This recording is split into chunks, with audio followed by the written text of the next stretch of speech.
क्या अजीत डोभाल ने भारत चीन युद्ध को होने से रोक लिया? आर्मी की रिपोर्ट्स के मुताबिक चाइनीज सेना 2 किलोमीटर पीछे हट चुकी है पेट्रोलिंग पॉइंट 15 से।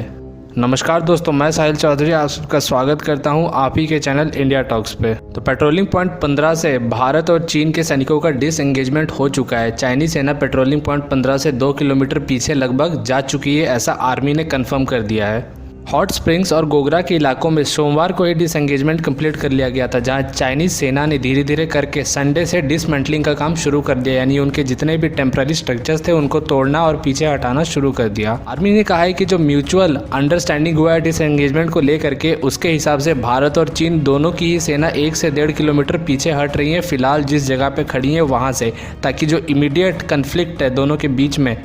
और जो एक तरह से आमने सामने की भिड़ंत की स्थिति है उसे कम किया जा सके, थोड़ा दोनों के बीच में गैप बन जाए, ताकि जो 15 जून की घटनाएं हैं वैसी घटना और ना हो सके। एक बार ये पूरा सिचुएशन डिसएंगेजमेंट का हो जाता है, उसके बाद भारत चीन की सेनाओं ने फैसला किया है कि वो आगे और बातचीत करेंगे और धीरे धीरे कैसे इसको आगे बढ़ाया जाए। अब सबसे पहली बात जो यहाँ समझने की है वो ये कि आखिर ये डिसएंगेजमेंट तक भारत चीन सेना कैसे पहुंची, यानी जो चीनी सेना पीछे हटने को तैयारी नहीं थी वो आखिरकार पीछे क्यों हटी, और उसके बाद हम समझेंगे कि ये जो पीछे हटना, क्या इसने युद्ध की जो संभावना था उसे पूरी तरीके से ख़त्म कर दिया, यानी अब सब कुछ शांत हो चुका है। और एक और बहुत ही महत्वपूर्ण सवाल के बारे में जानेंगे कि क्या अब बॉयकॉट मेड इन चाइना बंद कर देना चाहिए, क्योंकि चाइना सुधर चुका है, कि बॉयकॉट मेड इन चाइना अब भी चालू रहेगा। भारत के national security adviser Ajit Doval और चाइना के स्टेट काउंसलर और minister of foreign affairs Wang Yi, इन दोनों के बीच संडे को फ़ोन से बहुत ही फ्रैंक और इन डेप्थ बातचीत हुआ, जिसमें दोनों ने खुल करके हर मुद्दे के बारे में बात किया। अब इस कॉल में दोनों के बीच भाईचारे और हिंदी चीनी पुराने वाले भाई भाई का बातचीत हुआ,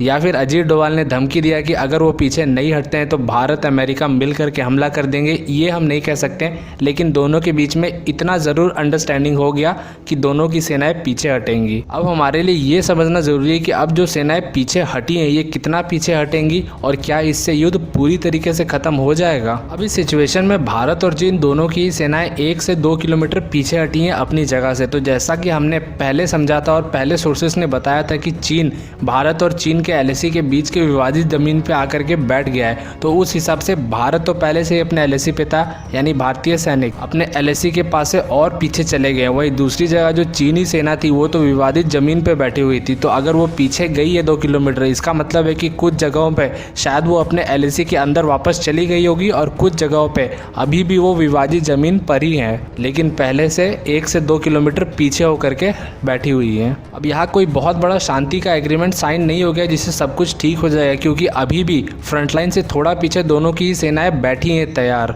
चीन की तरफ से जितने भी टैंक्स, आर्मामेंट्स, बख्तरबंद गाड़ियां हैं वो अभी भी LAC के पास पूरी तरीके से तैनात है। वही इंडिया की तरफ से भी इंडियन एयरफोर्स हो या इंडियन आर्मी हो, दोनों उसी तरीके से तैनात है जैसे पहले थी। बस जो टकराव की स्थिति वाले इलाके थे जहां दोनों की सेनाएं बिल्कुल आमने सामने आ गई थी, जहां कभी भी वापस से एक झड़प हो सकता था, वहां से दोनों को पीछे ले लिया गया है, दोनों तरफ से पीछे ले लिया गया है, ताकि वापस पुराने जैसा कोई झड़प ना हो पाए, क्योंकि ऐसा झड़प होना दोनों के लिए खतरा है। अगर कोई युद्ध करने का प्लानिंग बना रहा है तो उसके लिए भी खतरा है कि उसके अटैक करने से पहले उसके फ्रंटलाइन के सैनिक भिड़ने लग जाएं, या फिर अगर दोनों शांति चाहते हैं तो उसके लिए भी खतरा है कि इधर शांति की बात हो रही हो और दूसरी तरफ सैनिक लड़ रहे हों। इसीलिए अभी ऐसा कहना कि दोनों के बीच सिचुएशन ठीक हो गया है ये बहुत जल्दबाजी होगा। अभी खाली स्टार्टिंग के फ्रंट लाइन के जो सैनिक हैं उनको थोड़ा पीछे लिया गया है। हो सकता है कि अजीत डोभाल का जो ये कॉल था ये भारत की तरफ से आखिरी मौका था चीन को, कि आखिरी मौका दे रहे हैं हम आपको, इसे अपना लीजिए वरना फिर कुछ बड़ा एक्शन हो के रहेगा। तो हो सकता है चीन ने ये आखिरी मौके का जो फ़ायदा है अच्छे से उठा लिया, थोड़ा सा डिसएंगेजमेंट कर दिया, जिससे सिचुएशन थोड़ा सा वापस नॉर्मल की तरफ चला गया। हालांकि अगर आप मेरी बात माने तो मुझे हमेशा से ऐसा लगता था कि चीन को पीछे हटना ही हटना है, क्योंकि चीन का जो रणनीति है वो हमेशा से यही रहा है। चीन कुछ कदम आगे बढ़ता है और उसके बाद थोड़ा विवाद करके ट्राई करता है कि वो अपने साइकोलॉजिकल पावर से सामने वाले को कमज़ोर कर सके, जिससे सामने वाला डर करके या फिर आखिरकार थक करके जो विवादित ज़मीन है वहाँ से पीछे हट जाए और वो ज़मीन चीन के नाम हो जाए। फिर 2 साल तक शांत रहे, 2 साल के बाद चीन थोड़ा सा और आगे बढ़े, यही स्ट्रेटेजी अपनाए और ऐसे कर कर के थोड़ा थोड़ा आगे बढ़ बढ़ के दूसरे की ज़मीन धीरे धीरे हथियाते चले जाए। और जिस भी स्टेज पे अगर सामने वाला थोड़ा रेजिस्ट करता है या फिर लड़ने के लिए आ जाता है कि नहीं तू मेरे ज़मीन पे नहीं आ सकता है, तो चीन पीछे हट जाता है। फिर ठंडी का सीज़न आ जाएगा, यहाँ पे सब कुछ शांत हो जाएगा, फिर अगले साल या उसके अगले साल चीन वापस से ऐसा कुछ हरकत शुरू कर देगा। तो ये जो चीन है, ये इसकी रणनीति है, ये दुनिया का सबसे बड़ा भू माफिया है। आपने जाना होगा कि हमारे देश में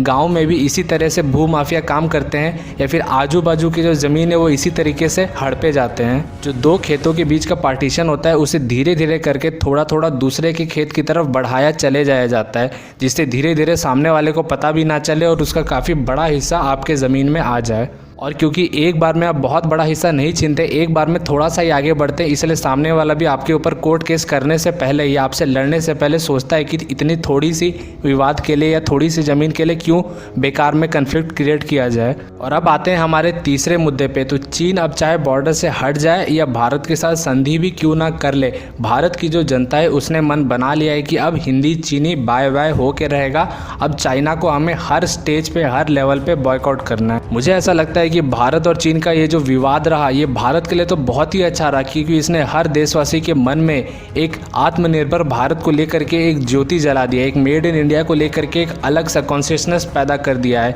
जिससे वो एक तरफ तो चाइना को बॉयकॉट करने की बात कर रहे हैं और दूसरी तरफ अपने आप को इतना सक्षम बनाने की बात कर रहे हैं कि हम खुद ही वो सारे प्रोडक्ट धीरे धीरे करके अपने देश में बनाने लगे और अपने देश को उस लेवल पे ले जाएं। अभी बहुत ही जल्दी फेस्टिवल का सीज़न आने वाला है और आपको मालूम ही होगा कि फेस्टिवल सब में कितने सारे चाइनीज़ प्रोडक्ट भारत में आते हैं। अरबों रुपए के चाइनीज़ प्रोडक्ट आ जाते हैं भारतीय मार्केट में। तो इस बार भारत के व्यापारियों का जो समूह है उसने फैसला किया है कि वो हर व्यापारी मिल करके इस बार चाइना के ऊपर जो डिपेंडेंसी है उसको ख़त्म कर देंगे या कम से कम रखने की कोशिश करेंगे, क्योंकि सब मिल करके ट्राई करेंगे कोई और मार्केट, वियतनाम हो गया, ताइवान हो गया, जहां से चाइना के बदले उसी तरह का सामान मिल सके। वहीं भारत के जितने सरकारी संस्थाएं उन्होंने भी अभी तय कर लिया है कि जितना भी टेंडर से वो किसी भी बड़े चाइनीज़ कंपनी को नहीं दिया जाएगा। और तीसरा और सबसे महत्वपूर्ण जो जिम्मेदारी है वो हमारे ऊपर है कि अभी भी चाइनीज़ फ़ोन्स नए नए तरह के ब्रांड्स लाए जा रहे हैं, जबकि अगर आपको चाइनीज़ फ़ोन का या चाइनीज़ इलेक्ट्रॉनिक इक्विपमेंट्स का एक अच्छा अल्टरनेटिव चाहिए तो वो सैमसंग के रूप में आपको मिल सकता है,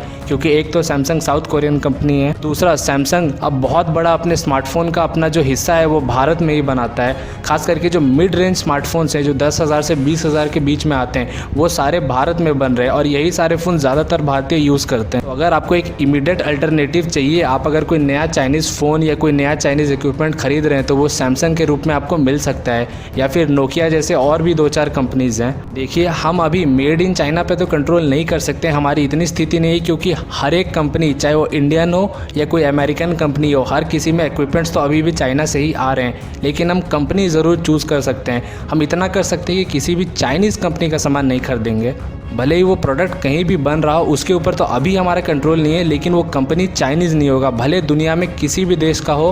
भले इंडिया का हो तो और भी ज़्यादा अच्छा, लेकिन चाइना की कंपनी का सामान नहीं खरीदेंगे। इतना अगर हम कर लें तो बाकी का काम अपने आप होता रहेगा। दोस्तों, अगर आपको वीडियो पसंद आए तो इसे लाइक ज़रूर कर दें, चैनल को सब्सक्राइब कर लें। मिलते हैं अगले वीडियो में, तब तक के लिए थैंक्स फॉर वॉचिंग।